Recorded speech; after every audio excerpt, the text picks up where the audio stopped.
அஸ்ஸலாமு அலைக்கும் வரஹ்மத்துல்லாஹி வபரகாத்துஹு. அல்ஹம்துலில்லாஹ் நஹ்மதுஹு வ நஸ்தஈனுஹு வ நஸ்தக்ஃபிருஹு வ நுமினு பிஹி வ நதவக்கலு அலைஹி வ நஊது பில்லாஹி மின் ஷுரூரி அன்ஃபுஸினா வ மின் ஸய்யிஆத்தி அஅமாலினா. மன் யஹ்திஹில்லாஹு ஃபலா முضில்ல லஹு வ மன் யுض்லில் ஃபலா ஹாதிய லஹு. வ நஷ்ஹது அன் லா இலாஹ இல்லல்லாஹு வஹ்தஹு லா ஷரீக லஹு ونشهد أن سيدنا محمدا عبده ورسوله. أما بعد فقد قال الله تعالى في محكم التنزيل: أعوذ بالله من الشيطان الرجيم بسم الله الرحمن الرحيم فاركعوا مع الراكعين. قال النبي صلى الله عليه وسلم: الصلاة عماد الدين. وقال أيضا: خير الكلام كتاب الله وخير الهدي هدي محمد صلى الله عليه وسلم. صدق الله العظيم وصدق النبي الكريم. ربي أوزعني أن أشكر نعمتك التي أنعمت علي. اللهم اغفر شيوخنا ولجميع الحاضرين برحمتك يا أرحم الراحمين.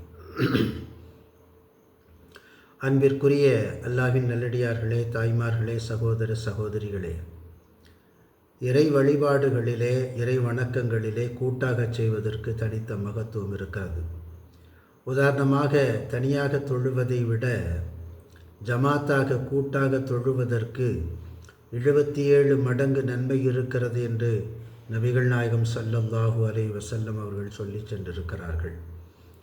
நபிகள் நாயகம் ஸல்லல்லாஹு அலைஹி வஸல்லம் இடத்திலே கண் தெரியாத ஒரு மனிதர் வந்தார்.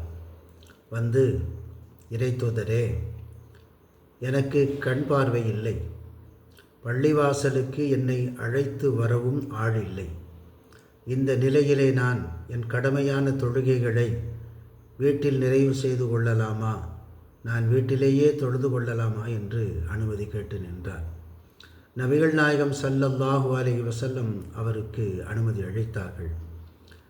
அனுமதியை வாங்கி கொண்டு அவர் திரும்பிச் செல்லுகிற போது நபிகள் நாயகம் ஸல்லல்லாஹு அலைஹி வஸல்லம் அவர்கள் அவரை திரும்ப அழைத்து, உங்கள் வீட்டில் பாங்கு சப்தம் கேட்கிறதா என்று கேட்டார்கள். அந்த கண் தெரியாத மனிதரும் ஆம், கேட்கிறது என்று சொன்னார். பாங்கு சப்தம் கேட்டால் வீடு மிக அருகாமையில் இருக்கிறது என்று அர்த்தம். எனவே நீங்கள் கண்டிப்பாக பள்ளிக்கு வந்து தான் தொழ வேண்டும் என்று நபிகள் நாயகம் ஸல்லல்லாஹு அலைஹி வஸல்லம் அவர்கள் கட்டளையிட்டு விட்டார்கள். மிக அருகில் வீடு இருக்கிறது. எனவே வழிநடத்துவதற்கு ஆள் தேவையில்லை. வீட்டில் தொழுவதை விட 27 மடங்கு நன்மைகள் கிடைக்கிற பள்ளிவாசலில் ஜமாத்தாக கூட்டாக தொழுவது தான் சிறந்தது என்று அந்த மனிதருக்கு நபிகள் நாயகம் ஸல்லல்லாஹு அலைஹி வஸல்லம் அவர்கள் போதித்திருக்கிறார்கள். கூட்டு தொழுகை நம்முடைய பார்வையிலே வெறுமனே கூடி தொழுவது போல தோன்றுகிறது. ஆனால் அதிலே எண்ணற்ற நன்மைகள் மறைந்து கிடக்கிறது. சமூகத்தோடு எப்படி கலந்து பழகுவது என்கிற செய்தி நமக்கு வாய்க்க பெறுகிறது. இல்லை என்று சொன்னால் தனிமரமாகத்தான் மனிதன் நிற்பான். சில மனிதர்களை நாம் பார்த்திருக்கிறோம், சமூகத்தோடு ஒட்டி பழகாமல் அவர்கள் விலகியே இருப்பார்கள். ஒருவித தயக்கமோ பயமோ வளர்ப்பு சூழலோ ஏதோ ஒரு காரணத்தினால் சமூகத்தோடு ஒட்ட மாட்டார்கள். இவருடைய அவநம்பிக்கையை, தன்னம்பிக்கை குறைவை இந்த கூட்டுத் தொழுகை முதலாக உடைத்தருகிறது. மிக இயல்பாக எல்லோரோடும் அறிமுகமாகி அவர்களோடு பழகி அவர்களோடு தோளோடு தோள் நின்று அவர்களோடு இந்த வணக்க வழிபாடுகளில் கலந்து கொள்கிற போது சமூகத்தோடு மிக சுலபமாக பழகுகிற வாய்ப்பு கிடைக்கிறது. இரண்டாவது, மனிதனுடைய அறிமுகம் கிடைக்கிறது. இந்த காலத்திலே அந்த மனித தொடர்பு என்பது, கான்டாக்ட்ஸ் என்பது எவ்வளவு முக்கியமானது என்று நாம் பார்க்கிறோம். மிக குறிப்பாக வியாபார தளங்களிலே இன்றைக்கு அது மிகவும் வேண்டப்பட்ட ஒரு செய்தியாக இருக்கிறது. எனவே அப்படிப்பட்ட மனித உறவுகள் அவர்களுக்கு கிடைக்கிறது. மனித உறவுகளின் வழியாக அவர்களுக்கு சிறந்த ஆலோசனைகள் கிடைக்கிறது, வழிகாட்டுதல் கிடைக்கிறது, மிக பெரும் ஆறுதல் கிடைக்கிறது. ஒரு பிரச்சனையை தான் மட்டும் எதிர்கொள்வதில்லை, மொத்த சமூகமே எதிர்கொள்கிறது என்கிற எண்ணமே அவனை தைரியமாக்கி விடுகிறது. உதாரணமாக, எங்கள் வீட்டில் தண்ணி வரவில்லை என்று சொன்னார். அது அவனுக்கு மட்டுமான செய்தி.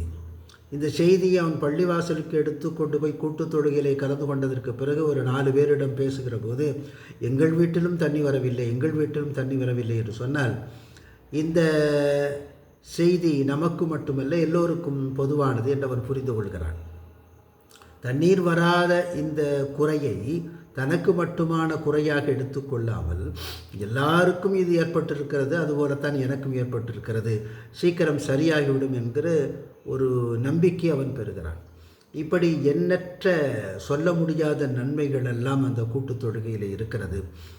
திருக்குரானை கற்றுக்கொள்ளும் வாய்ப்பு இருக்கிறது, துவாக்களை மனனம் செய்து கொள்ளக்கூடிய வாய்ப்பு இருக்கிறது, சமூக நிகழ்வுகளிலே பங்கெடுக்கிற வாய்ப்பு இருக்கிறது, வெள்ளி மேடை பயான் வழியாக சொல்லப்படக்கூடிய கருத்துக்களை கேட்கிற வாய்ப்பு இருக்கிறது, அன்றாடம் சொல்லப்படக்கூடிய உரைகளின் வழியாக சமூக நிலவரங்களும் மார்க்க நிலவரங்களும் அறிந்து கொள்ளக்கூடிய வாய்ப்பு இருக்கிறது. இப்படி அடுக்கிக் கொண்டே போகலாம் கூட்டுத் தொழுகையினுடைய நன்மைகளை. எனவே வாய்ப்பிருக்கும் எவரும் எந்த சின்னஞ்சிறு காரணங்களை சொல்லாமல், சால்ஜாப்புகளை சொல்லாமல் அந்த கூட்டு தொழுகையிலே கலந்து கொள்வது மிகச் சிறந்தது. அவ்வாறு அந்த தொழுகையிலே கலந்து அந்த 27 மடங்கு நன்மைகள் பெறக்கூடிய நன்மக்களின் கூட்டத்தில் நாம் சேர்வோமாக. ஆமீன். வாஹிர் தஅவானா அல்ஹம்துலில்லாஹி ரப்பில் ஆலமீன். அஸ்ஸலாமு அலைக்கும் வரஹ்மத்துல்லாஹி வபரகாத்துஹு.